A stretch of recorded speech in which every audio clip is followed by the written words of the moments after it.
가을 사랑, 예. 옛날 사랑 생각하지 마시고 예수님 사랑, 예전부터 지금까지 사랑에 관해서 오늘 그래서 사랑에 관해서 함께 나누고자 합니다. 어느 목사님이 길을 가다가 청년을 만났습니다. 예, 가끔 교회 다니는 청년. 예.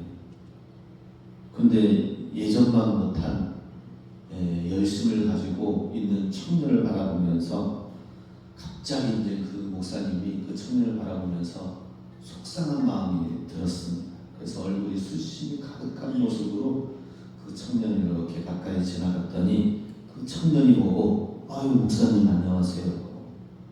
근데 얼굴을 보니까 수심이 많이 가득 차 계십니다. 목사님이 요즘 속상한 게 많이 있나 봅니다. 라고 그렇게 물었다고 합니다. 그랬더니 그 목사님이 그 청년에게 얘기했다고 합니다.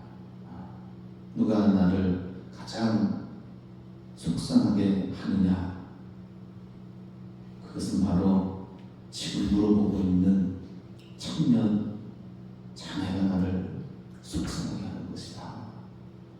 예전에 열심히 기도하고 열심히 전도하겠습니다 라고 해놓고 왜 하지 않느냐 라고 하면서 청년에게 속상한 이유는 다른 누구가 아니라 열심을 내지 않은 그 청년 때문이다 라는 이 얘기에 그 청년이 그 길목에서 무릎을 딱 꿇고 흐느껴 울었다고 합니다.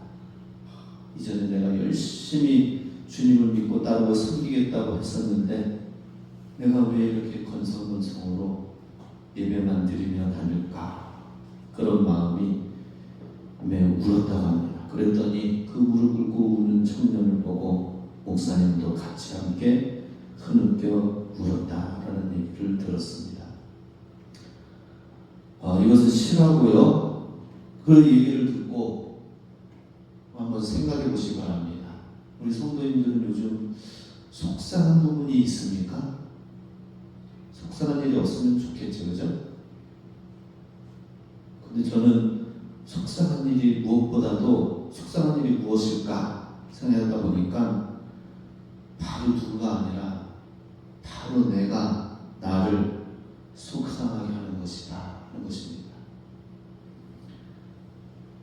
예수님이 내 안에 거하시고 성령의 감동을 충만하게 주셔서 말씀하여 주시고 음성 들려주시고 그러지만 내가 주님의 말씀을 다 듣지 못하고 그 들은 음성에 다 순종하지 못하는 그 모습, 내 마음대로 내 의지대로 내 연약한 의지대로 살아가려고 하는 그 모습, 그 나의 모습이 속상하다는 생각이 듭니다. 우리의 신앙생활에도 문제가 있다면 가장 큰 원인이 무엇일까 하는 것입니다. 무엇이 어떤 것이 원인이 될까요? 우리 신앙생활에 문제가 있다면 그것은 바로 하나님을 온전하게 사랑하지 못하는 것이다. 그것이 문제다. 하나님을 사랑하지 못하는, 제대로 사랑하지 못하고 온전히 사랑하지 못하는 것이 문제가 된다는 것입니다. 그런데 사랑이라는 속성은 요령을 부리지 않는 것입니다. 사랑이라는 속성. 사랑한다면 어떻습니까? 하나님은 우리를 사랑하시니까 요령을 부리지 않습니다. 우리를 구원하시기 위해서 독생자 예수님을 내어줘야 된다면 그냥 우리를 구원하시고 우리를 사랑하시기 때문에 우리를 구원하시기 위해서 독생자 예수님도 덜컥 내어주셨습니다. 그럼 예수님도 우리를 사랑하시기 때문에 예수님은 어때요? 우리를 구원하시고 죄악 가운데 멸망 가운데 살지 않도록 하기 위해서 우리를 구원하시고자 하는 방법이 십자가에서 대신 죽는 방법밖에 없기 때문에 예수님도 뭐라고 말씀하셨습니까? 내 피와 내 살을 마시라라고 하시면서까지 하면서 예수님이 자기의 목숨까지도 친히 내어 주신 것을 보게 됩니다. 이 사랑을 본 이 사랑을 받은 제자들도 어떻습니까? 복음을 가지고 이웃에게 나라와 국경을 넘어서서 곳곳에 그리스도의 사랑을 전파하면서 죽기까지 순교할지언정 요령을 부리지 않았다는 것입니다. 예수님의 제자들은 다 그래서 이 사랑 때문에 사랑을 전하기 위해서 또한 순교자의 길로 가게 된 것을 보게 됩니다. 사랑은 요령을 부리지 않는다 하는 것입니다. 사랑은 그러니까 전진하는, 사랑하는 사람을 향해서 정말 목숨까지도 아끼지 않냐고 전진하는 것이다 하는 것입니다. 사랑하는 사람이라면 밤낮 가리지 아니하고, 사랑한다면 우리의 마음과 우리의 행동과 우리의 언어가 그 사랑하는 사람을 위해서 움직이게 되어져 있다는 것입니다. 성경에도 나와 있죠. 아브라함이 그렇습니다. 아브라함이 독자 이삭을 하나님께 바치라라고 하셨더니 하나님께 바칠 때에 아낌없이 그냥 과감하게 새벽 일찍 일어나서 산에 올라가면서 아들이 이삭이 제사를 하나님 앞에 드리는데 제단에 올릴 제물은 어디 있습니까? 분명히 양이 있어야 되는데 제물은 어디 있습니까? 아들이 물어오니까 아버지 아브라함은 뭐라고 해야 됩니까? 당장 죽여야 될 상황인데 참 난감한 상황일 것입니다. 그런데 뭐라고 했습니까? 여호와 이레 하나님께서 예비하실 것이다 라고 하면서 하나님을 향한 믿음과 사랑을 가지고 나아갔습니다. 창세기 22장 12절에 이렇게 나와 있죠.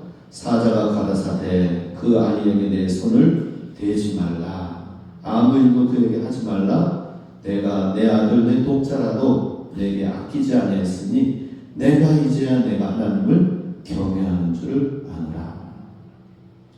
하나님께 아들 이삭을 주님께 드리는 일에 순종하기까지 아브라함에게는 하나님을 향한 사랑의 미천이 두둑했다는 것입니다. 우리 어떻습니까? 하나님은 우리를 위해서 독생자를 주시고 예수님은 우리를 위해서 목숨을 주셨는데 그 우리도 아브라함처럼 하나님을 향한 사랑의 미천이 있느냐 하는 것입니다. 미천 떨어졌습니까? 미천 떨어지면 안 돼요. 네. 자녀들 시집 장가 보낼 미천은 부족하고 떨어지고 없어도 그래도 하나님을 향한 사랑의 미천은 우리가 두둑하게 아브라함처럼 가지고 있어야 된다는 것입니다. 아브라함은 하나님을 그 우상 숭배하는 그곳 갈대아 우르 지역을 떠나 나오면서 구원의 길로 이끄신 그 하나님에 감사하여서 가는 길에 하나님과 함께하는 이 길에 정말 주님을 사랑하고 의지하는 마음으로 주님이 이끄신 대로 갔습니다. 그러다가 조카 롯이 함께 따라 나오면서 재산이 양떼가 점점 많아지니까 함께 할 수 있지 못하게 되었어요. 그 이제 조카 롯의 재산 양들은 이제 서로 지역을 달려야 되는데 아브라함이 먼저 이렇게 제시하였습니다. 조카 내가 원하는 곳에 그 지역의 방향을 너가 정하면은 내가 정하면 내가 우하겠다 그랬어요. 그랬더니 요단 동편 쪽의 땅이 너무나도 푸르고 그러니까 저 요단 동편 땅을 주세요 하고 조카 롯이 그쪽에서 먼저 선택해 갔습니다. 그리고 아브라함은 양보하고 그리고 나머지 반대 좌편으로 가게 된 것이죠. 이유는 뭘까요? 하나님과 함께 한다면, 하나님의 사랑 안에 거한다면 그 땅의 환경과 방향은 상관이 없다는 것입니다. 하나님이 나와 함께 하신다면 척박한 환경과 땅도 사랑하는 하나님과 함께 하면 괜찮다 하는 것이 아브라함의 삶의 논리였습니다. 우리의 논리는 어때요? 바라보면서 저 좋은 것 내가 취해야 돼.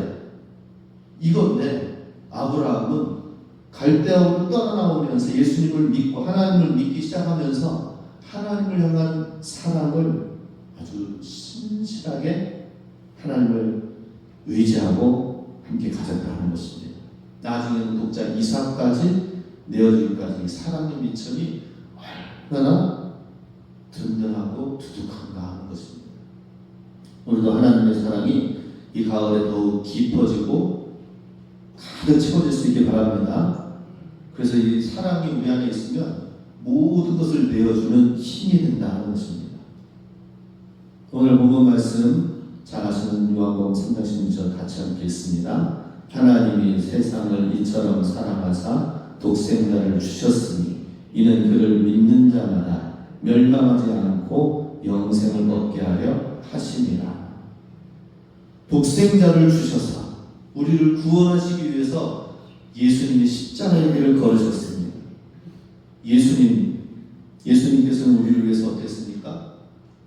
아낌없이 드렸습니다. 아낌없이 주는 나무처럼 다 잘리고 남은 그 밑둥 그 그루터기는 이제는 그 한 노인의 완전 쉼터가 되는 것처럼 아낌없이 주는 나무처럼 예수님도 요한복음 6장 54, 55절에 내 피와 내 살을 먹으라고 말씀하십니다. 같이 한번 읽어볼까요?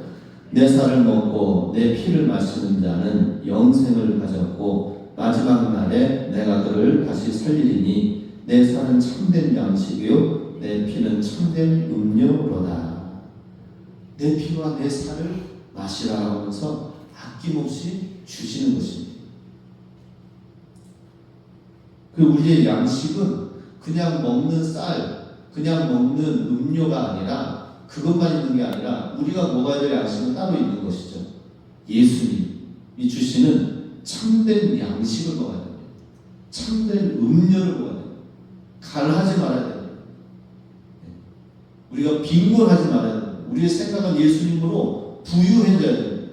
예수님으로 풍성해야 됩니다. 세상의 물질과 세상의 어떤 환경, 어떤 우리 건강이 부족하고 연약하고 없을 수도 있어요. 그러나 하나님은 그거는 나중에 영원히 공급되어지는 세상이 있으니까 이 땅 가운데서는 우리에게 요구하시는 건 뭐예요? 영원하신 하나님의 사랑으로 충만하고 풍성하게 취하면서 참된 양식을 먹으라라고 말씀하시는 것입니다. 하나님의 우리에게 살과 피를 주시기까지 주시는 하나님의 사랑은 엄청난 분량의 사랑이다 하는 것입니다. 엄청난 분량. 이 엄청난 분량의 사랑을 누가 받을 것인가 하는 것입니다. 누가 받을까요? 그냥 이렇게 흔하게 이제 아무렇게나 되어지는 것이 아니라 잠언 말씀에 나와 있습니다. 8장 17절 같이 있습니다. 나를 사랑하는 자들이 나의 사랑을 입으며 나를 간절히 찾는 자가 나를 만날 것이니라. 나를 사랑하는 자가 되어야 된다는 것이죠. 하나님을 사랑하는 자가 하나님의 엄청난 분량의 사랑을 입게 될 것이다.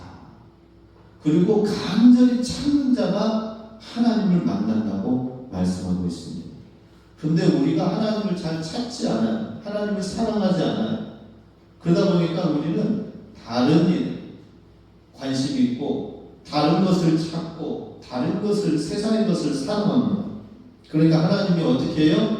어떻게 해서든지 하나님의 사랑을 하나님의 그 엄청난 분량의 사랑을 얻게 하기 위해서 때로는 건강이 약해지는 체험도 하게 하시고 때로는 경제적인 어려운 문제도 있게 하시고 때로는 풀려지지 않는 다만히 어려운 문제가 있게 된다는 것입니다. 그러나 하나님께서는 간절히 찾는 자에게 한량없이 주시는 분, 그 하나님의 사랑을 어떻게 주실까요? 간절히 찾는 자에게 주시는 방법이 있습니다. 통로가 있습니다. 하나님의 이 큰 사랑을 주시는 통로와 방법이 있는데 그것은 예수의 이름으로 기도하며 구하는 자에게 주님이 응답하여 주신다라고 하는 것입니다. 우리 평소에 잘 아는 기도라는 것인데 하나님의 이 큰 사랑이 나에게 공급되어지기 위해서는 기도라는 이 통로의 관이 있어야 되는 것입니다. 예, 그래서 이 관이 아주 얇으면은 아무리 하나님의 큰 사랑이 있다 하더라도 나에게 도달하는 것은 거의 오지 않는 거예요. 이 관을 크게 해야 돼요. 이 관을 크게 하는 게 뭐예요? 기도입니다. 기도의 관을 넓히시기 바랍니다. 기도를 멈추지 말라 하잖아요. 그죠? 찬양이. 기도를 충분하게 해야 됩니다. 우리 삶 가운데. 관을 넓혀야 됩니다. 그러면은 내가 뭐 찾고 구하기 이전에 하나님의 거대한 사랑의 그 물줄기가 나에게 흘러 넘쳐나는 것입니다. 요한복음 14장 13, 14절 같이 있습니다. 너희가 내 이름으로 무엇을 구하든지 내가 시행하리니 이는 아버지로 하여금 아들을 인하여 영광을 받으시게 하려 함이라. 내 이름으로 무엇이든지 내게 구하면 내가 시행하리니. 예, 그렇습니다. 예수님의 이름으로 구하면은 내가 시행하겠다. 내가 이 모든 축복을 부어주시겠다 하는 것입니다. 하나님의 엄청난 분량의 사랑을 우리에게 주셨는데 무슨 대가를 받기 위해서 주시는 것이 아니라 더 많은 것을 우리에게 주시기 위해서. 주거 천국만이 아니라 이 땅 가운데서도 받을 게 많다. 누릴 게 많다. 그 사랑을 정말 충분하게 경험하고 하나님 앞에 나오라고 하는 것입니다. 이 가을에 예수님의 사랑을 충분히 경험하고 공급받아서 하나님 앞에 나아가실 수 있기 바랍니다. 예. 이 하나님께로부터 오는 엄청난 분량의 사랑을 아는 사람, 그 아는 사람은 흔들림이 없어요. 그리고 하나님 말씀 안에 거하려고 하고 예수님 안에 거하려고 말씀을 지키려고 하고 말씀의 반석 위에 세워진 사람이 되는 것입니다. 그런데 하나님 말씀 안에 주님 안에 거하지 않게 되면서 결국에는 하나님의 은혜의 분량을 경험하지 못하면 어떻게 되나요? 조그만 일에도 시험과 문제와 어려움을 경험하게 된다는 것입니다. 중국의 워치만리가 있습니다. 여기서 저쪽으로 가야 되는데 엄청나게 거대한 산이 길을 막아가지고 넘어가지 못하는 거예요. 하나님께 기도했어요. 하나님, 저쪽으로 건너가야 되는데 가지 못하는 그 상황 속에서 이 태산 같은 이곳은 너무나도 험악하고 험난하고 너무 높기 때문에 내가 이것을 넘어갈 수 없습니다. 이것을 어떻게 없애주시든지 어떻게 해주십시오. 하나님께 기도하였더니 꿈에 그랬더니 응답하시는 게 무엇이냐? 하나님의 은혜의 강물이 쫙 차고 흘러 넘쳐가지고 그 산을 배 타고 넘어가는 거예요. 할렐루야. 와, 넘어가는 방법이 따로 있죠. 그죠? 이거 문제가 있는데, 장애물이 있는데 이거 어떻게 없애주세요가 아니라 내 안에 은혜가 넘쳐나고 내 안에 하나님의 사랑이 차고 흘러 넘쳐나면은 이 문제는 뭐 아무것도 아니라는 거예요. 이 문제는 그냥 넘어가고 보이지 않는 그 위로 넘어가는 문제다 하는 것입니다. 그런데 이 사랑이, 이 은혜가 고갈되어지고 바닥이 나면 어떻게 됩니까? 모든 것이 다 태산 같은 문제가 되는 것입니다.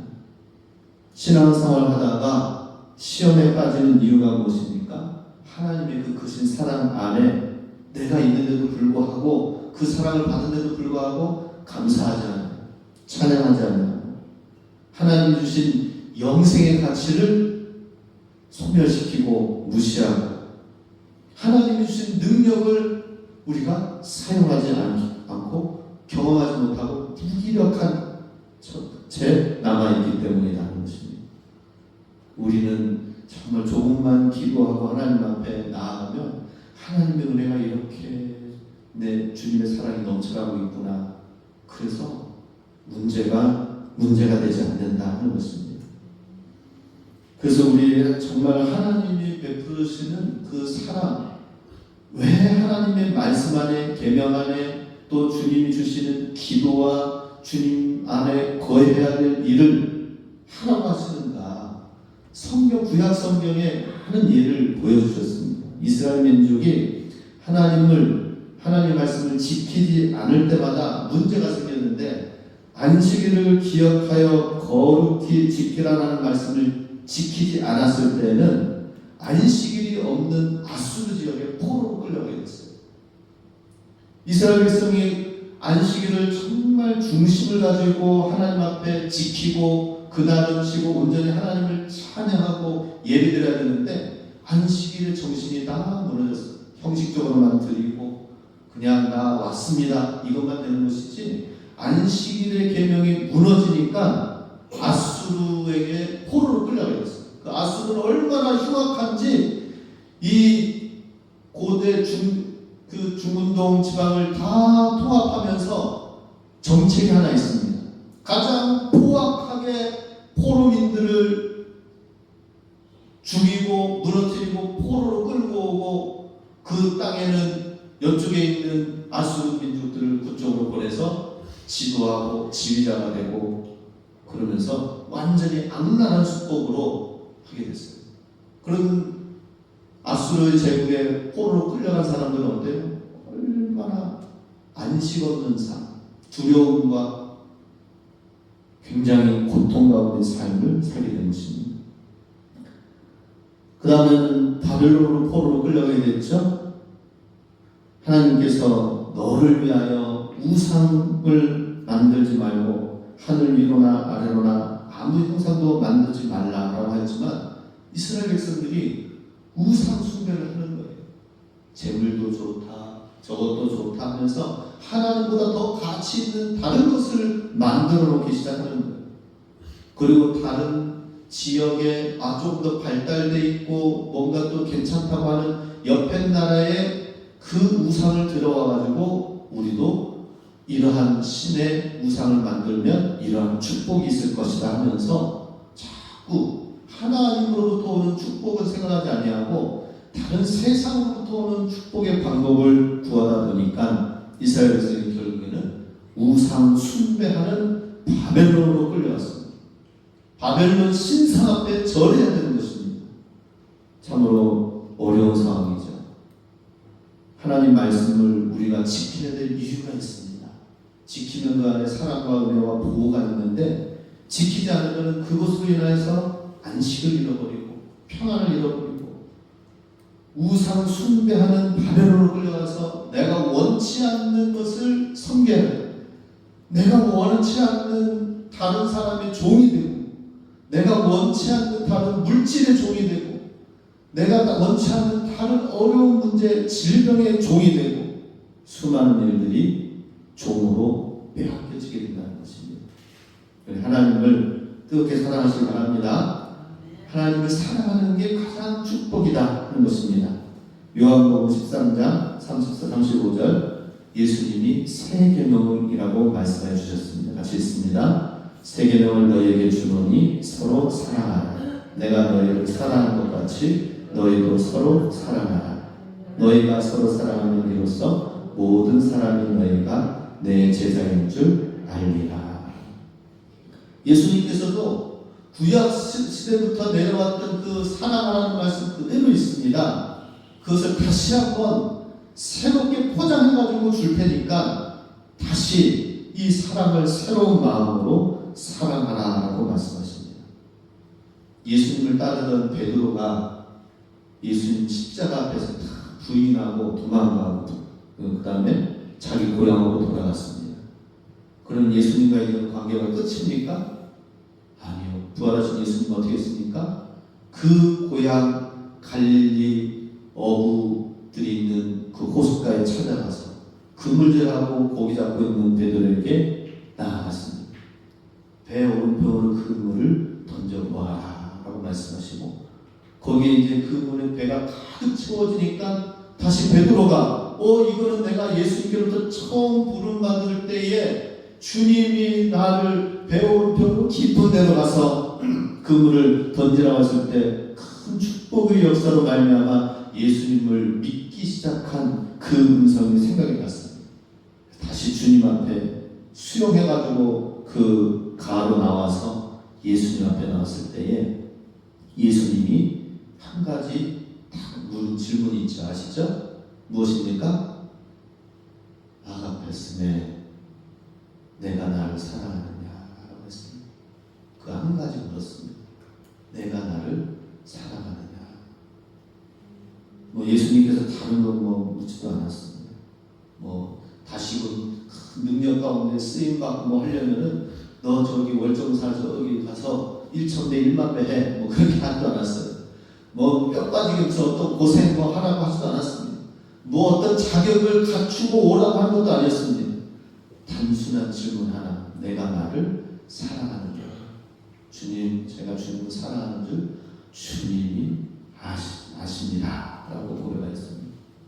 이 사랑을 회복하고 사랑 앞에서 진정한 회개를 통하여서 이 사랑을 갖고 나아갔을 때에 내 양을 치라고 하면서 주님이 그때 능력을 주시고 사도행전 초대교회의 시작을 베드로와 제자들에게 주면서 능력의 주역이 되게 하셨다 하는 것입니다. 우리에게 필요한 것은 다른 어떤 것도 아니라 하나님을 향한 사랑이다 하는 것입니다. 우리 교회에 필요한 것은 뭐예요? 하나님을 향한 사랑의 고백, 사랑의 사람들이다 하는 것입니다. 그래서 우리도 하나님 앞에서 온전한 사랑을 하고 회복하려면 어떻게 해야 돼요? 베드로처럼 진실한 회개를 통하여서 사랑을 회복해야 한다는 것입니다. 세례 요한도 그렇고 예수님도 그렇고 이 땅에 오셔서 공생이 시작하면서 제일 첫 번째로 하신 말씀이 무엇입니까? 우리 인생들에게 공생이 시작하면서 첫 번째로 하신 말씀이 있어요. 그게 뭐예요? 회개하라, 천국이 가까웠느니라라고 하셨죠. 회개하라고 하셨습니다. 회개하여서 하나님의 사랑이 없는 그곳에 진실한 하나님의 사랑으로 채워서 그 사랑 안에 하나님의 천국으로 부요하라라고 하는 것이죠. 하나님의 다스림과 하나님의 임재 안에 부요하라고 말씀하십니다. 마태복음 3장 1절 2절에 세례 요한도 회개하라, 천국이 가까웠느니라라고 했습니다. 길 떠났던 탕자도 아버지 앞에 나와서 진실한 회개를 가지고 회개하며 나아갔더니 다 잊어버리고 금가락지 끼고 송아지 잡고 그리고 장치를 벌인 것을 보게 됩니다. 그리고 아버지와 다시 한 집에서 조화로운 삶을 통해서 이제 이 모든 재산은 너의 것이니 내가 이제는 이 집안에서 마음껏 아버지의 가르침과 지도함 속에서 잘 쓰고 이제는 경영하여서 이제는 해보라는 것이죠. 이제는 내가 아버지 품을 떠나서 나 홀로의 인생이었다면은 이제는 회개한 10년 가운데 아버지의 진실한 사랑을 회복하고 그 사랑을 가지고 이제는 그 신뢰 속에서 아버지 이거 한번 해볼까요? 그래, 그거 한번 해봐. 그런데 거기에는 이게 필요해. 얼마나 아버지 사랑의 가운데에서 가르침과 제도 속에서 훌륭한 사람이 될 것인가 하는 것입니다. 주님의 사랑 안에서 이제는 회개한 10년 가운데 아버지의 사랑을 특별한 사랑으로 모신 자에게 사랑의 배로가 이제는 활짝 열려지게 될 것이다 하는 것입니다. 요한계시록 3장 20절을 보면은 볼지어다 내가 문 밖에 서서 두드리노니 내가 너에게로 들어가 너는 나로 나는 너로 더불어 먹으리라 하셨습니다. 왜 하나님께서 마음의 문을 두드리십니까? 하나님과 나와 아무런 상관이 없다면 두드리지 않을 것입니다. 그런데 하나님을 사랑하시기 때문에 그 사랑하면서 마음의 문을 들어가서 두드려서 내 안에 들어오셔서 하나가 되어짐으로 하나님의 사랑이 내 안에 충만하게 거하고 또 내 안에서 사랑의 배로가 활짝 펼쳐지기를 원하신다 하는 것입니다. 우리 이 가을에 하나님의 사랑 다시 한번 깊이 회복하여서 나를 통하여 사랑의 배로가 활짝 열려질 수 있기 바랍니다. 네, 그 사랑을 깨달으면 전에는 내가 뭐 있어야 주지가 되지만 예수님의 사랑이 충만하게 있으면 없는 가운데서도 주면서 영혼 구원을 위하여, 형제의 사랑을 위하여, 사랑의 교제를 위하여 주고 베풀면 어떻게 됩니까? 주라! 주는 자에게 복되다라고 했어요. 주는 자가 복되다라고 했어요. 하나님이 복을 부어 주십니다.